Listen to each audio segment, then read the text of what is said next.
जय माता दी दोस्तों, आपके अपने चैनल धर्म साधना में आपका बहुत बहुत स्वागत है। माँ भगवती दुर्गा की कृपा आप और आपके पूरे परिवार पर सदा सर्वदा बनी रहे। दोस्तों, आश्विन मास की अमावस्या तिथि वर्ष भर की सबसे बड़ी अमावस्या मानी जाती है और पितृपक्ष का अंतिम दिन होता है। ये पितृपक्ष के समापन का दिन होता है, तो इस अमावस्या को पितृ अमावस्या भी कहा जाता है। जैसा कि शास्त्रों में कहा गया है कि पितृ जो हैं पितृपक्ष में धरती पर आते हैं पितृलोक से। आश्विन मास के कृष्ण पक्ष की प्रतिपदा तिथि पर हमारे पितृ, हमारे पूर्वज पितृलोक से धरती पर आते हैं और अमावस्या तिथि पर वो वापस पितृलोक में लौट जाते हैं। तो आज पितृपक्ष के समापन का दिन होता है, पितरों की विदाई का भी दिन होता है, तो इसलिए यह तिथि बहुत महत्वपूर्ण होती है। जबकि आज के दिन हम विशेष रूप से अपने पितरों के निमित्त दान करते हैं, तर्पण करते हैं, श्राद्ध कर्म इत्यादि किए जाते हैं, जिससे कि पितृ प्रसन्न होकर, तृप्त होकर धरती से वापस पितृलोक में जाएं और हमें आशीर्वाद देकर जाए।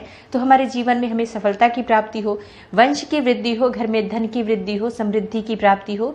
तो समस्त प्रकार के सुखों का आशीर्वाद हमें हमारे पितर देकर तभी जाते हैं जब वो तृप्त और प्रसन्न होकर जाते हैं। तो आज हम ऐसा क्या करें जिससे कि हमारे जो पितर हैं वो प्रसन्न हो। अगर पितृपक्ष में जाने अनजाने हमसे कोई भी गलतियां हो गई हो तो उन गलतियों के लिए हमें क्षमा कर दें और हमें आशीर्वाद देकर जाएं, जिससे कि हमारे जीवन में सफलता की प्राप्ति हो, वर्ष भर पितरों की कृपा हमें प्राप्त होती रहे। इसके लिए आज हमें क्या विशेष करना चाहिए। दोस्तों, आज की वीडियो में मैं आपसे बात करने वाली हूँ कि अमावस्या तिथि कब प्रारंभ होगी, कब समाप्त होगी, अमावस्या कब है और आज कौन सा उपाय करें जिससे कि हमारे पितरों का आशीर्वाद वर्ष भर हमें प्राप्त होता रहे और हमारे जितने भी बिगड़े हुए कार्य हैं वो सभी कार्य निर्विघ्न पूर्ण हो, परिवार में सुख समृद्धि की वृद्धि हो, वंश की वृद्धि हो। इसके लिए आज ऐसा क्या करें, तो वीडियो को पूरा ज़रूर देख लीजिए और अगर आपको आज की वीडियो अच्छी लगे तो इसे लाइक भी कर दीजिए और शेयर कीजिए फैमिली फ्रेंड्स के साथ। चैनल पर पहली बार आए हैं और अगर अभी तक आपने मेरे चैनल को सब्सक्राइब नहीं किया है तो चैनल को सब्सक्राइब करके बेल बटन को ज़रूर प्रेस कर लीजिए। इससे ये होगा कि इस चैनल पर अपलोड होने वाली नई वीडियोज़ की नोटिफिकेशन आपको सही समय पर प्राप्त हो जाएगी। दोस्तों, शास्त्रों के अनुसार जो तर्पण इत्यादि कार्य होते हैं, श्राद्ध कर्म जो होते हैं पितरों का, वो उनकी मृत्यु की तिथि के अनुसार किए जाते हैं।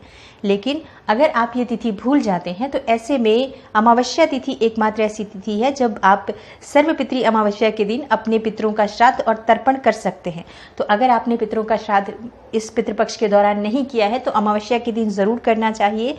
और सर्वपितृ अमावस्या के दिन अगर आप श्राद्ध और तर्पण करते हैं तो आपके पितृ प्रसन्न होते हैं, क्योंकि ये अंतिम दिन भी होता है। तो किसी भी छोटी मोटी गलती के लिए उनसे क्षमा प्रार्थना ज़रूर कर लीजिए। और आज के दिन उनकी विदाई का दिन होता है, इसलिए प्रसन्नता से परिवार में अपने भोजन बनाकर ब्राह्मण को भोजन करवाएं और अपने पितरों के मनपसंद कोई चीज़ जो होती है ऐसी कोई चीज़ घर में बनवाएं, उसे फिर ब्राह्मण को भोजन करवाएं, गरीबों को भोजन करवाएं।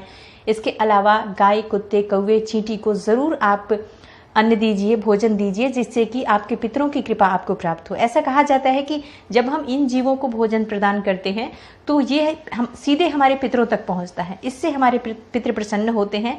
तो आज हमें गाय, कुत्ते, कौवे को और चींटी को भोजन ज़रूर देना चाहिए। और एक और काम, थोड़ा सा भोजन आप किसी सुनसान जगह पर रख दीजिए, अपने आप कोई ना कोई जीव उसे ले लेगा। लेकिन किसी भी सुनसान जगह पर आप ये भोजन किसी खाली मैदान में या किसी पीपल वृक्ष के नीचे जो भी भोजन आपने बनाया है उस सब में से थोड़ा थोड़ा निकाल कर और पीपल वृक्ष के नीचे भी रखाते हैं, तो इससे भी पितरों की कृपा आपको प्राप्त होती है।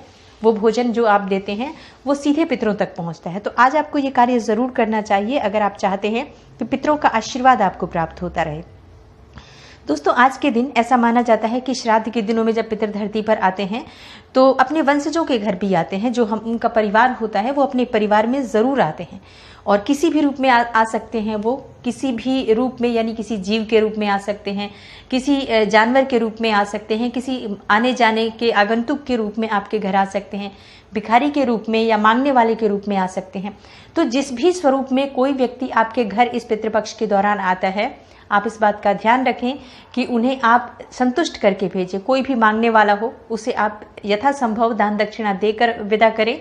इसके अलावा कोई जीव जंतु जानवर आपके पास आपके दरवाजे से निकलता है तो उसे ज़रूर आपको भोजन देना चाहिए। और घर में इस बात का ध्यान रखें कि कोई भी आपके घर में भी आता है तो आप उसको पानी के लिए या भोजन के लिए अवश्य पूछें। पानी तो ज़रूर पिलाना चाहिए, कुछ न कुछ देकर उसे पानी पिलाएं, तभी उसे विदा करें, क्योंकि हमारे पितर किसी भी स्वरूप में आ सकते हैं और अगर उन्हें तृप्त ना किया जाए तो उनकी आत्मा अतृप्त ही लौट जाती है। जब आत्मा हमारे दरवाजे से हमारे पूर्वजों की आत्मा अतृप्त लौटती है तो आप खुद विचार कीजिए हम कितनी बड़ी परेशानी में स्वयं फंस जाते हैं छोटी सी भूल के कारण।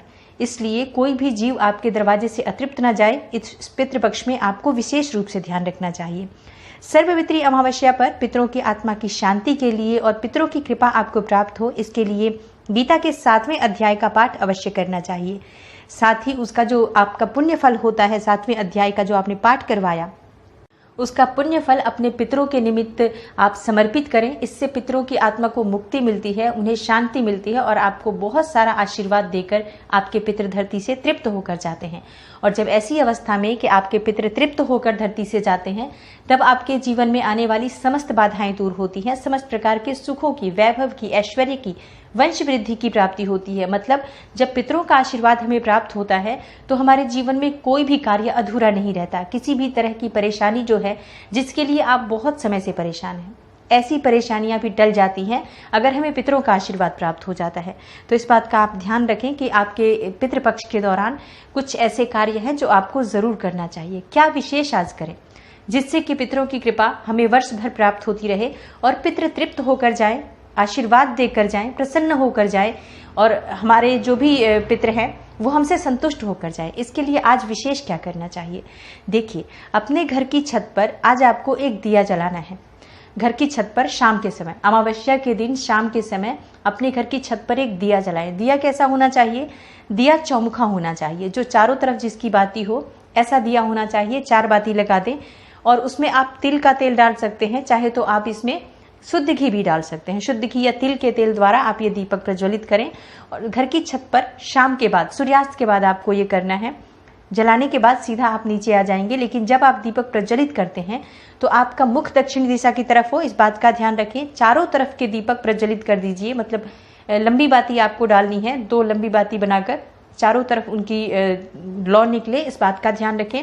या 4 बातियां डाल दीजिए चारों तरफ, लेकिन लौ चारों तरफ से निकले, इस बात का ध्यान रखें। तेल या घी जो भी आप डाल रहे हैं पूरा दीपक में भर दीजिए और दक्षिण दिशा की तरफ मुख करके आप ये दीपक प्रज्वलित कीजिए।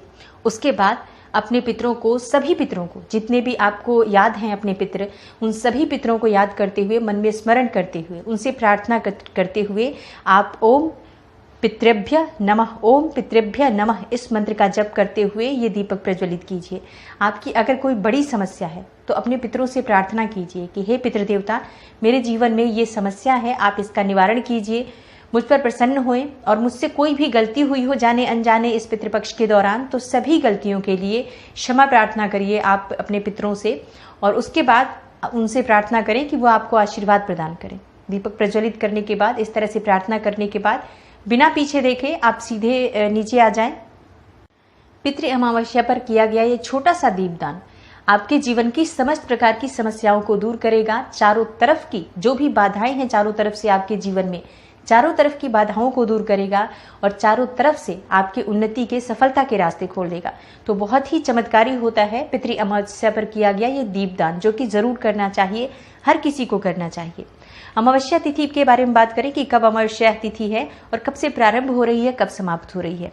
देखिए, अमावस्या तिथि प्रारंभ होगी 5 अक्टूबर को मंगलवार की शाम 7:04 पर और समाप्त हो रही है 6 अक्टूबर को बुधवार के दिन शाम को 4:35 पर।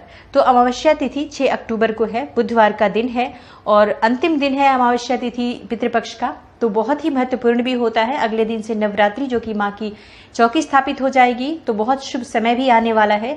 तो इसके लिए आप पहले से अपने पितरों को प्रसन्न कर लेते हैं तो जीवन में आने वाली बाधाएं समस्त दूर हो जाती हैं। आशा करती हूँ आज की वीडियो से आपको लाभ अवश्य होगा और अगर आपको आज की वीडियो अच्छी लगी हो तो लाइक जरूर कर दीजिए, शेयर कीजिए फैमिली फ्रेंड्स के साथ। चैनल पर पहली बार आए हैं और अगर अभी तक आपने मेरे चैनल को सब्सक्राइब नहीं किया है तो वीडियो अच्छी लगी हो तो चैनल को सब्सक्राइब करने के साथ साथ ही बेल आइकन को जरूर प्रेस कर लीजिए।